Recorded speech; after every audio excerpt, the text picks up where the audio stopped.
بسم اللہ الرحمن الرحیم اللہم صلی علی سیدنا محمد وعلی آلہ واصحابہ وبارک وسلم۔ دینیات کورس میں ہمارا پہلا سبجیکٹ عقائد اسلامیہ ہے۔ اس کے لیے ہم بنیادی اور ابتدائی کتاب ہمارا اسلام پڑھ رہے ہیں۔ ہمارا اسلام کا پہلا حصہ صفحہ نمبر 18 ہے۔ دیکھیے سوال: ہمارے رسول صلی اللہ تعالی علیہ وسلم دوسرے نبیوں سے مرتبے میں بڑے ہیں یا چھوٹے؟ جواب: نبیوں میں سب سے بڑا مرتبہ ہمارے آقا و مولا سید الانبیاء نبیوں کے سردار صلی اللہ تعالی علیہ وسلم کا ہے، اور نبیوں کو جو کمالات جدا جدا ملے، یعنی الگ الگ، اس نبی کو کچھ کمالات، اس نبی کو کچھ کمالات، تو اس طرح جو الگ الگ ملے، حضور میں وہ سب کمالات جمع کر دیے گئے۔ نبیوں کو علیحدہ علیحدہ جو کمالات دیے گئے، وہ سارے کمالات ہمارے نبی کی ذات میں جمع کر دیے گئے، اور ان کے علاوہ یعنی نبیوں کو جو کمالات ملے وہ تو ہمارے نبی میں جمع کر دیے گئے، لیکن ان کمالات کے علاوہ بھی حضور کو وہ کمالات ملے جن میں کسی کا کوئی حصہ نہیں۔ تمام نبیوں کو جو کمالات ملے وہ سب ہمارے نبی کو ملے، اور ہمارے نبی کو اس سے زائد کچھ ایسے کمالات ملے جو دیگر انبیاء کو نہیں ملے۔ تو دونوں باتیں ہو گئی، یعنی دیگر انبیاء کے پاس جو کمالات ہیں وہ سب ہمارے نبی کے پاس بھی ہیں، ہمارے نبی کو جو کمالات دیے گئے وہ سارے کے سارے دیگر انبیاء کو نہیں دیے گئے، نہ کسی ایک نبی کو، نہ تمام انبیاء کو، وہ خاص حضور کے کمالات ہیں۔ غرض خدا نے انہیں جو مرتبہ دیا ہے وہ کسی کو ملے نہ کسی کو ملا۔ اب دیکھیے یہ مرتبہ بتا دیا گیا کہ تمام انسانوں میں سب سے بڑا مرتبہ رکھنے والے انسان کون ہیں؟ انبیاء کرام ہیں۔ پھر انبیاء کرام میں سوال دیکھیے آپ، انبیاء کرام میں سب سے بڑا مرتبہ کس کا ہے وہ بتا رہے ہیں۔ عام انسانوں کی تو بات ہی نہیں ہے، یہاں انبیاء کی بات ہو رہی ہے۔ انبیاء میں تمام انسانوں میں سب سے بہترین انسان انبیاء کرام، اور انبیاء میں سب سے بہترین انسان ہمارے پیارے آقا صلی اللہ علیہ وسلم۔ جب یہ عقیدہ ہے تو اب ایک سوال پیدا ہوتا ہے، وہ اگلا سوال ہے، جو حضور کو اپنے جیسا بشر یا بھائی برابر کہے وہ کون ہے؟ تو جن کا مرتبہ تمام نبیوں سے بلند ہے، ان کو کوئی اگر اپنے جیسا بشر یا بھائی برابر کہے وہ کون ہے؟ جواب: حضور سرور عالم صلی اللہ تعالی علیہ وسلم کو اپنے جیسا بشر یا بھائی برابر کہنے والے یا کسی اور طرح حضور کا مرتبہ گھٹانے والے مسلمان نہیں، گمراہ بددین ہیں۔ وہابیہ اور دیابنا کے اکابر یہ ساری باتیں اپنی کتابوں میں حضور کے لیے لکھ چکے ہیں۔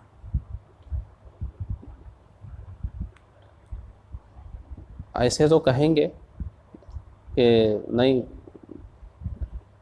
مرتبہ تمام نبیوں سے سب سے بڑا ہے، وہ ہمارے جیسے کہاں ہے، یہ عام حالات میں تو یہی کہیں گے، مگر ان کی کتابوں میں یہ لکھا ہوا ہے، اب تک بھی چھپ رہا ہے۔ تو ایسا کہہ دینے سے نہیں ہوگا، بلکہ جنہوں نے ایسا لکھا ہے ہمارے نبی کو، ان پر حکم لگانا ہوگا کہ جو ایسا کہا اس کا کیا۔ کسی عام وہابی دیوبندی کو پکڑ کر آپ پوچھیں گے تو کہ نہیں میں ایسا نہیں مانتا، میں ایسا نہیں کہتا، تو ٹھیک ہے، فلاں نے ایسا کہا ہے، ان کے بارے میں کیا کہنا ہے آپ کا؟ ان کو کچھ نہیں بولیں گے، ان کو اپنا اکابر مانتے ہیں، ان کی پیروی کرتے ہیں، ان کے پیچھے چلتے ہیں۔ تو ایسوں کے پیچھے چلتے کیوں ہیں؟ انہی میں جوڑا جائے گا۔ تو وہی ہے، تو کوئی انکار کرے تو اس سے دھوکہ مت کھائیے، بلکہ وہ سب باتیں لکھی ہوئی ہیں، اور لکھنے والوں کو یہ انہی کی پیروی کرتے ہیں، اور اگر کوئی کہے کہ ہم یہ سب نہیں مانتے یہ سب چیزیں، تو ایسا کہنے والے کا حکم کیا ہے وہ ان سے خوب بلوا لیں اور پھر کہنے والوں کے نام پیش کر دیں، پھر ان کے اوپر وہ حکم فٹ بیٹھتا ہے یا نہیں بیٹھتا ہے معلوم ہو جائے گا۔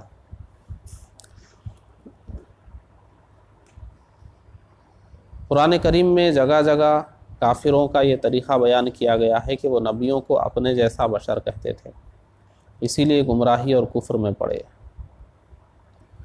سوال: حضرت محمد مصطفیٰ صلی اللہ تعالی علیہ وسلم کو ماننے کا کیا مطلب ہے؟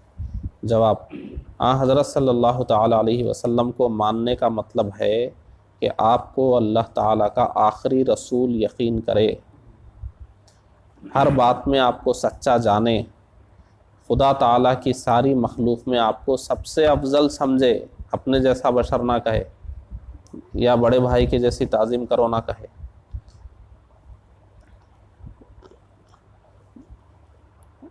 ساری مخلوق میں آپ کو سب سے افضل سمجھے، ہر بات میں آپ کی تابعداری کو نجات کا ذریعہ جانے، یہ نہ کہے کہ وہ بس ڈاکیا کی طرح تھے، معاذ اللہ آئے پیغام دیے چلے گئے۔ ماں باپ، اولاد اور تمام جہان سے زیادہ آپ کی محبت دل میں رکھے، بلکہ ایمان اسی محبت کا نام ہے، ایمان اسی محبت کا نام ہے۔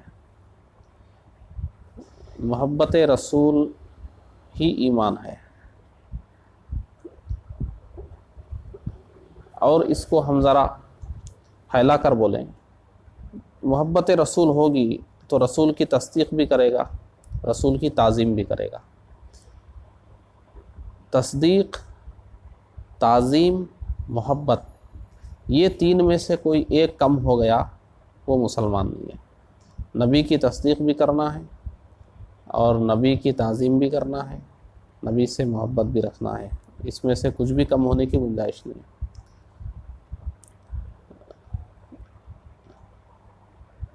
نبی کی تصدیق نہیں ہے،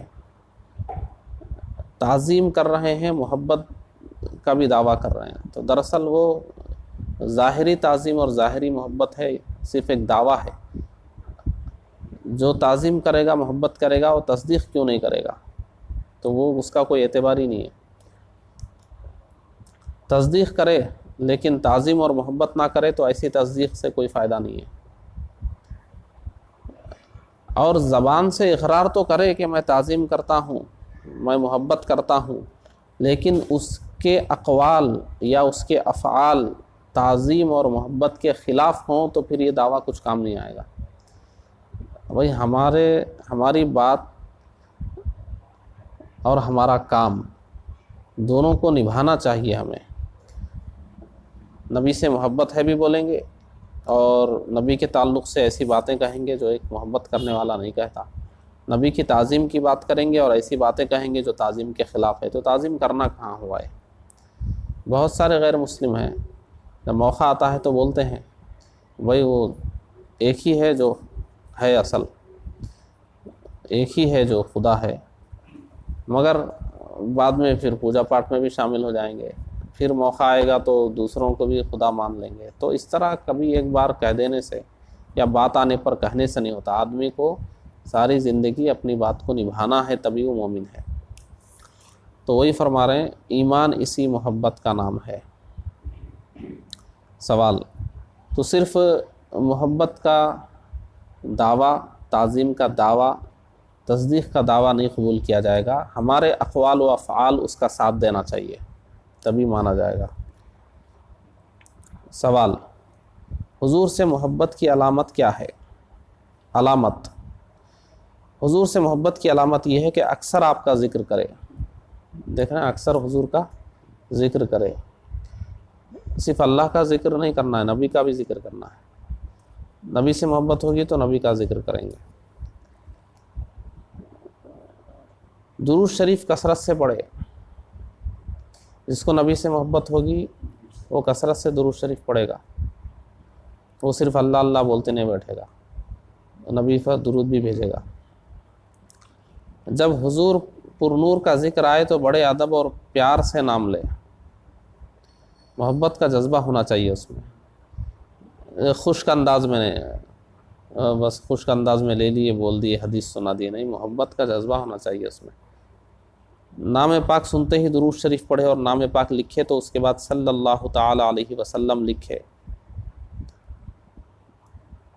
حضور کے تمام آل و اصحاب اور دوستوں سے محبت رکھے، حضور کے دشمنوں کو اپنا دشمن سمجھے، حضور کی شان میں جو الفاظ استعمال کرے وہ ادب میں ڈوبے ہوئے ہوں، ایسا نہیں کہ جیسا چاہا حضور کے بارے میں بول دیا۔ یہاں ایمان خطرے میں آ جاتا ہے، ذرا سا الفاظ میں بے احتیاطی ہوئی اور گستاخی تک نوبت پہنچ گئی تو نبی کے تعلق سے جب بھی بولیں محبت اور تعظیم کے جذبے میں بولیں، اس سے ہٹ کے کسی اور جذبے میں بول رہے ہیں ایمان خطرے میں آ جائے گا، اور گڑبڑ بول دیں گے تو چلا بھی جائے گا ایمان۔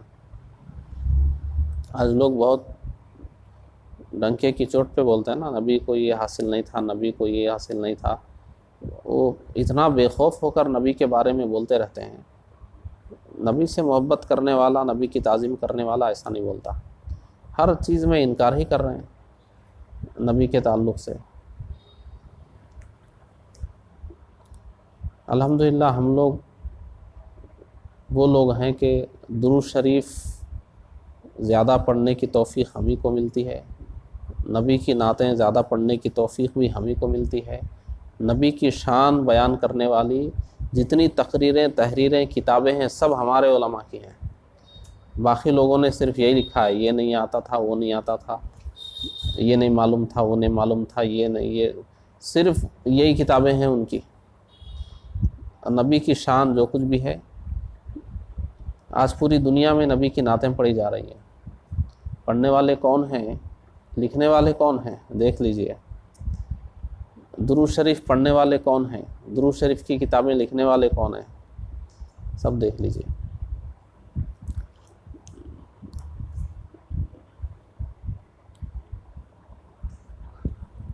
اچھا، حضور کو نام پاک کے ساتھ نہ پکارے بلکہ یوں کہے یا نبی اللہ، یا رسول اللہ صلی اللہ علیہ وسلم۔ اور محبت کی یہ نشانی بھی ہے کہ حضور کے قول و فعل اور عمل لوگوں سے دریافت کرے اور ان کی پیروی کرے، میلاد شریف پڑھے اور محفل میلاد میں ذوق و شوق سے شریک ہو اور نہایت ادب سے صلاۃ و سلام پڑھے۔ یہ سارے کام الحمدللہ 1400 سال سے چلتے آ رہے ہیں۔ بعد میں کچھ بد نصیب پیدا ہوئے جنہوں نے ان سب کاموں سے علیحدگی اختیار کر لی، انہیں ان سب کاموں میں شرک نظر آیا، اور ان کو تو گنبد خضرا میں بھی شرک نظر آتا ہے، ان کو جنت البقیع میں بھی شرک نظر آیا، جنت المعلی میں بھی شرک نظر آیا، مسجد نبوی میں شرک نظر آیا، ان کو تو ہر جگہ شرک نظر آیا۔ ساری چیزیں انہوں نے نکال کر ضائع کر دی۔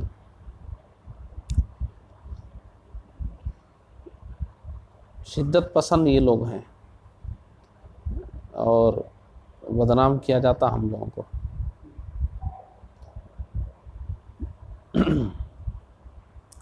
تو یہ سارے کام بہت ہی شوق و ذوق کے ساتھ ہونا چاہیے، اور جو لوگ یہ کام نہیں کر رہے ہیں ان کو اپنے ایمان کا جائزہ لینا چاہیے۔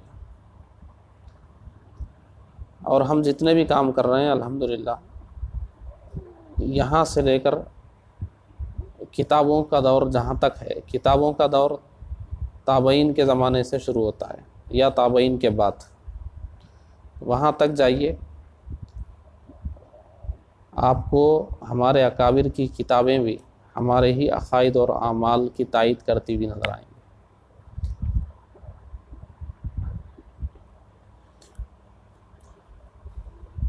آج بہت سخت ضرورت ہے امت کے نوجوانوں کو حضور صلی اللہ علیہ وآلہ وسلم کے تعلق سے صحیح عقیدہ دینے کی۔ ان کو توحید کے نام پہ گمراہ کیا گیا ہے، ان کو ڈرایا گیا ہے ایسا کریں گے تو شرک ہو جائے گا، ایسا کریں گے تو شرک ہو جائے گا، ایسا کریں گے تو شرک ہو جائے گا، اور ان کو غلط فہمی میں ڈال دیا گیا ہے۔ اس وقت سب سے بڑی اگر کوئی خدمت ہے تو وہ امت کے نوجوانوں میں محبت رسول اور تعظیم رسول پیدا کرنا ہے، یہی ایمان ہے۔ ایک نوجوان کو نمازی بنانا سب سے بڑی خدمت نہیں ہے، یہ بھی خدمت ہے نمازی بنانا بھی، لیکن اس کو نمازی کے ساتھ ساتھ گستاخ رسول بھی بنا دیے تو جہنمی بنا دیے اس کو اس کی شراب اور سگریٹ چھڑانے کے ساتھ ساتھ اگر اس سے محبت رسول سے بھی دور کر دیے تو یہ کوئی خدمت نہیں ہوئی۔ اعمال سے قریب کریں اور ایمان چھین لیں، یہ کوئی خدمت نہیں ہے۔ ایمان اصل ضرورت ہے انسان کی، ایمان نہیں ہوگا آخرت میں کوئی معافی نہیں ہے، عمل نہیں ہوگا بہت چانس ہے معافی کا، بہت راستے ہیں۔ ہم یہ نہیں بول رہے ہیں عمل مت کیجئے یا عمل کی اہمیت نہیں ہے، زیادہ اہم کیا ہے ہم وہ سمجھانا چاہتے ہیں۔ ایمان سب سے اہم ہے، عمل اس کے بعد ہے۔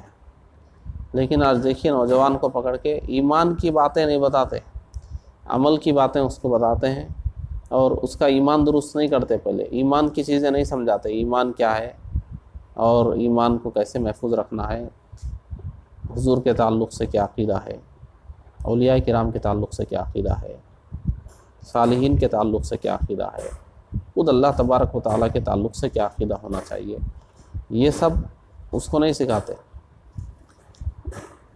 اس کو نماز کے نام پر، روزے کے نام پر اور برائیوں سے گناہوں سے بچانے کے نام پر اس کو عمل میں اتنا ڈبا دیتے ہیں کہ ایمان کی اہمیت ہی نہیں ہوتی اس کے پاس، صرف عمل کی اہمیت ہوتی ہے۔ نبی کو کچھ بھی بولیے، کیا بھی مانیے، مگر نماز پڑھیے، نماز نہیں چھوٹنا، نماز کے بارے میں سنجیدہ ہے۔ اور نبی کو کچھ بھی بولیں گے، نبی کے تعلق سے کچھ بھی بولیں گے، اولیاء کے تعلق سے کچھ بھی بولیں گے، اکابرین کے تعلق سے کچھ بھی بولیں گے۔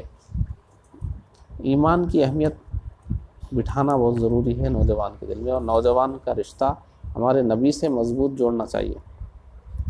جتنے ہمارے اکابر کی کتابیں ہیں ان سے جو محبت رسول اور تعظیم رسول کا پیغام ملتا ہے اس کو آج چھپایا جا رہا نوجوانوں سے اس کو چھپایا جا رہا ہے۔ ایسی کتابیں نہیں پڑھائی جا رہی ہیں جو محبت رسول اور تعظیم رسول پر ہے۔ بخاری پڑھ لیجیے آپ، بخاری میں جہاں حضور کی شان بیان ہوئی ہے وہ حصہ نہیں پڑھاتے، وہ حدیثیں نہیں پڑھاتے، درود شریف کی فضیلت پہ حدیث نہیں سنائیں گے، اور حضور کی کوئی شان بیان ہو رہی کسی حدیث میں وہ نہیں سنائیں گے، لیکن سنائیں گے میں تمہاری طرح بشر ہوں، قرآن کی آیت، یہی آیت سنائیں گے انما انا بشر مثلکم، اور بخاری کی یہی حدیث سنائیں گے کہ حضرت عائشہ صدیقہ رضی اللہ عنہا نے فرمایا کہ جو کہے نبی کو علم غیب ہے وہ جھوٹا ہے، اور قیامت کے دن حضور کچھ لوگوں کے بارے میں کہیں گے کہ یہ تو میرے ہیں ان کو چھوڑ دو، تو کہا جائے گا کہ نہیں آپ کے بعد انہوں نے کیا کیا آپ کو نہیں معلوم۔ یہی حدیثیں دکھتی ہیں ان کو کتابوں میں۔ حضور کی شان کب بیان کریں گے، حضور کی تعظیم کب بیان کریں گے؟ آنے والے نوجوان کو حضور کی محبت اور تعظیم دیں گے یا اس کو گستاخ بنائیں گے؟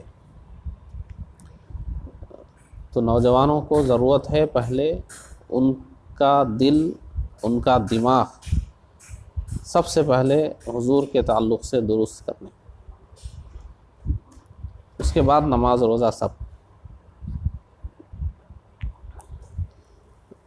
اور دیکھیے، اور جو یہ الزام لگایا جاتا ہے، گمراہ کیا جاتا ہے کہ محبت رسول کا دعویٰ کرتے ہیں مگر یہ نہیں کرتے وہ نہیں کرتے، تو ایسے لوگ تو ہر جگہ ہیں۔ کون سی جماعت ہے جس میں کا ہر آدمی نمازی ہے؟ کون سی جماعت کے لوگ ہیں جس میں شرابی نہیں ہے، زانی نہیں ہے، چور نہیں ہے، رشوت لینے والے نہیں ہے، سود کھانے والے؟ ہم کو بتائیے کوئی ایسی جماعت ہے تو لا کے۔ کیا وہابیوں میں نہیں ہے بے نمازی، شراب پینے والے، زنا کرنے والے، سود لینے والے، رشوت لینے والے؟ کیا دیابنا میں نہیں ہے؟ اہل حدیث میں نہیں ہے؟ شیعوں میں نہیں ہے؟ کیا ان کے پاس ہر آدمی جو ہے بالکل صاف ستھرا ہے اور سارے برائیاں جو معاشرے میں ہو رہی وہ سب سنی ہی کر رہے ہیں؟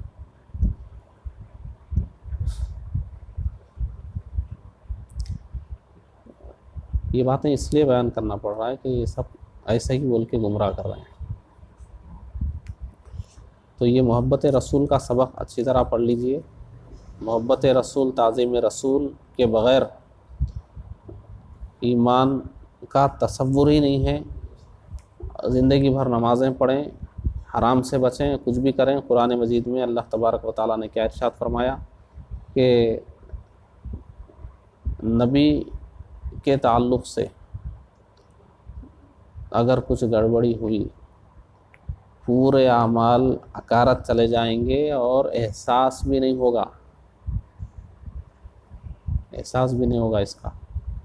نبی کے بارگاہ کے آداب بتانے کے بعد اللہ تبارک و تعالیٰ نے ارشاد فرمایا کہ نبی کی بارگاہ میں احتیاط سے بات کرو، کہیں کچھ گڑبڑی ہوگی تو اعمال اکارت ہو جائیں گے، احساس بھی نہیں ہوگا۔ صحابہ تو نبی کی بارگاہ میں ڈر اور خوف سے صحیح سے بات نہیں کر پاتے تھے، اور آج کے نوجوان کو ایسا بنا دیا گیا ہے، منہ اٹھاتا ہے کچھ بھی بول دیتا ہے نبی کے بارے میں۔ یہ نوجوانوں کو جری کون بنایا؟ یہی بولنے والے، نبی بھی ایک انسان تھے بس، اور بڑے بھائی کے جیسا تعظیم کرنا، مر کے مٹی میں مل گئے۔ وہ ایک بندے ہیں، مخلوق ہیں، اللہ کی عبادت کرنا، اللہ اللہ بولنا، صرف اللہ، صرف اللہ، صرف اللہ۔ ایمان کی تعریف میں اللہ کا لفظ ہی نہیں ہے۔ ایمان کی تعریف میں کیا لفظ ہے معلوم ہے؟ وہ تصدیق بما جاء بہ النبی صلی اللہ علیہ وسلم۔ نبی نے جو کچھ کہا اس کو مان لینے کا نام ایمان ہے۔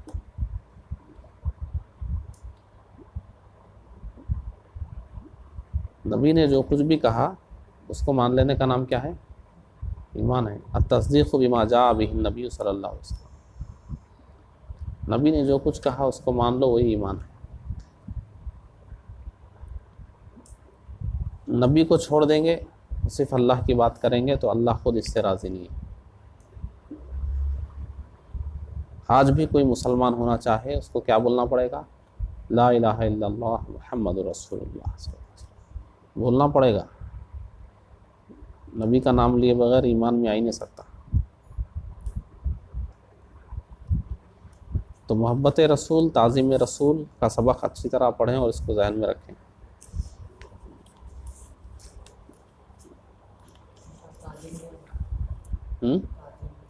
تعظیم کا معنی ہوتا ہے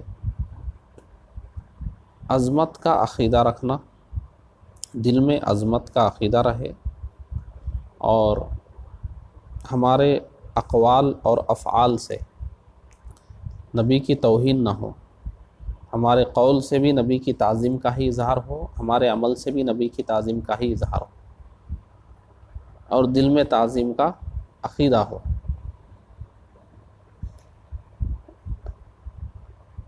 تو دل میں تعظیم کا عقیدہ ہو اور ہمارے قول اور فعل سے تعظیم کا اظہار ہو۔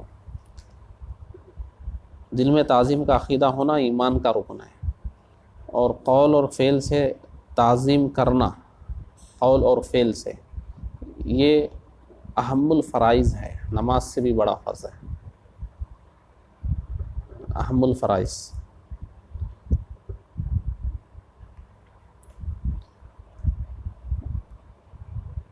تعظیم جو جتنی بڑی ہستی ہوتی ہے اتنی ہی معمولی بات سے ان کی توہین ہو جاتی ہے۔ آپ ہیں، آپ سے کوئی آ کے تیز بات کرے، آپ کی توہین نہیں ہے، لیکن میرے سے تیز بات کرے تو توہین ہوگی نا میری۔ ہمارے کوئی استاذ ہیں، ان کو گھور کے بھی دیکھ لیا، توہین ہو گئی۔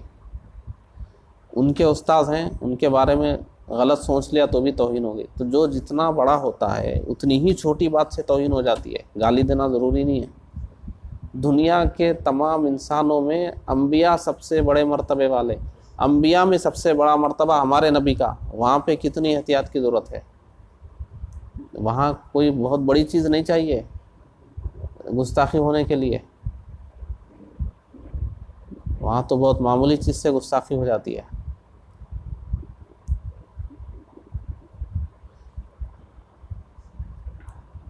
جب بھی اللہ رسول کے بارے میں بات کریں تو منمانی نہیں کرنا چاہیے، جو منہ کو آیا بول دیے، جیسا چاہے بول دیے نہیں، ادب کا دامن چھوٹنا نہیں ہے ہاتھ سے۔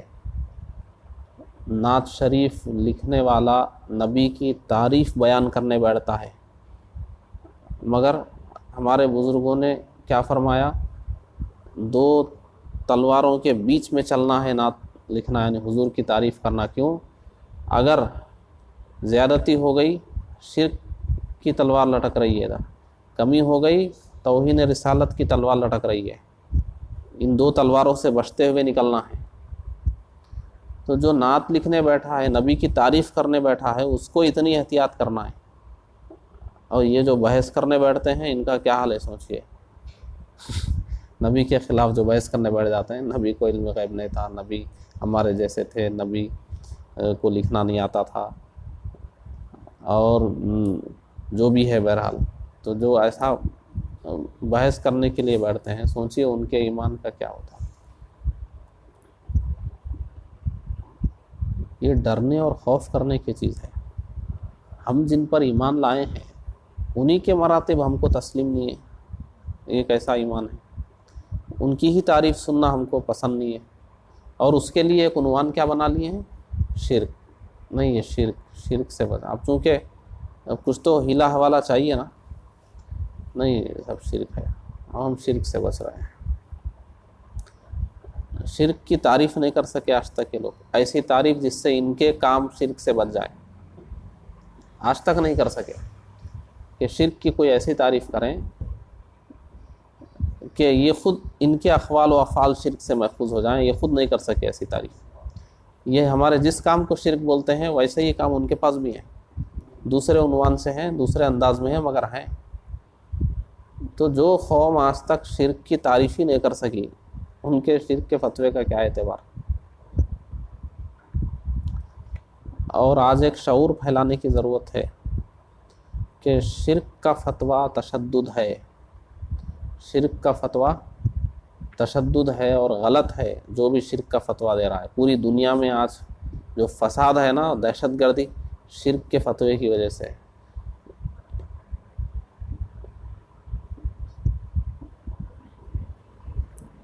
شرک کے فتوے کی تاریخ معلوم ہے؟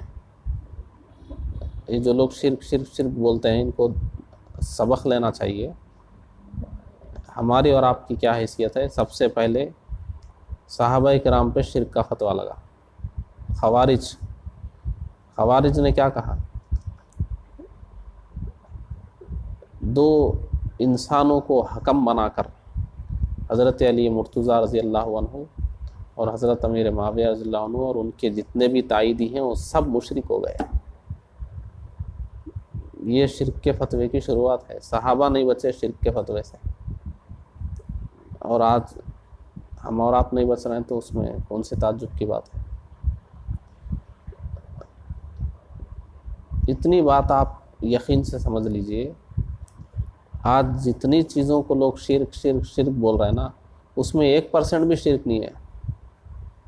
جو اہل سنت کے جن عقیدوں کو، اہل سنت کے جن معمولات کو جو ہمارے اکابر نے کتابوں میں لکھے ہیں، کوئی نادان مسلمان کچھ غلطی کر رہا ہے تو اس کی بات نہیں ہو رہی ہے، ہمارے اکابر نے جو کتابوں میں لکھا ہے، اور ہمارے اہل علم جو کرتے ہیں، اور اہل علم کی رہنمائی میں چلنے والی عوام جو کرتی ہے، ایسے کاموں کو جو شرک کہا جا رہا ہے، 1% بھی شرک نہیں ہے اس میں۔ اس کی حقیقت بس اتنی ہے کہ توحید کی آڑ لے کر نبی یا ولی کی شان کے ہر جملے کو ان لوگوں نے شرک کے کھاتے میں ڈال دیا، صرف توحید کی آڑ لے کر، اس کی اس سے زیادہ کوئی حقیقت نہیں ہے۔ اور انہوں نے نبیوں کی، ولیوں کی توہین کو توحید کا نام دے دیا کہ یہ کریں گے تبھی توحید، نہیں تو مشرک ہو جائیں گے۔ تو بہرحال جب اس کا آئے گا سبق تو اور تفصیل سے بتائیں گے، ابھی یہ محبت رسول اور تعظیم رسول کو سمجھ لیجئے، یہ سبق رہنے دیجیے آج۔